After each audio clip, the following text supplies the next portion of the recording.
Nous poursuivons notre étude sur la Tefila, sur la prière de la Hamida, et nous entendons une nouvelle expression, à El, Agadol, Hagibor, Ve'anora, El Elion.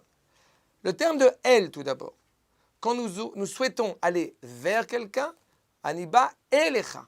C'est-à-dire que El, ce n'est pas seulement un Dieu qui est totalement exceptionnel, qui est totalement au-delà de la réalité, c'est un Dieu qui a choisi de se révéler près de moi, que je peux servir, qui est la source de toutes les bontés existantes. Hagadol, les Mekoubalim ont coutume de rappeler que le terme de Gdoula est à rapprocher de la grâce, est à rapprocher de la bonté. La grandeur d'Akadosh Baruch Hu, justement, ce n'est pas Gadol, ce n'est pas Akadosh Baruch Hu est mesurable, c'est Hagadol. C'est-à-dire que Akadosh Baruch Hu, justement, est au-delà d'un décomptage possible, mais effectivement, puisque la Torah s'exprime dans un langage humain, eh bien, nous avons conscience que Akadosh Baruch Hu est l'expression même de la grandeur. Et cette expression même de la grandeur nous alloue tous ses bienfaits.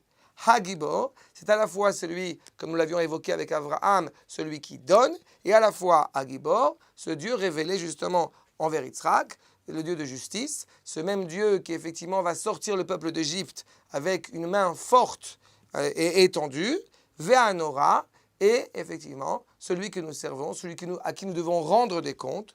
Et malgré cette révélation dans notre monde, malgré cette prise de conscience de la justice vécue dans ce monde, il n'empêche qu'il reste El Elion. Il reste profondément supérieur, suprême à la réalité. Il n'est pas dépendant de la réalité. C'est au contraire la réalité qui est dépendante de lui.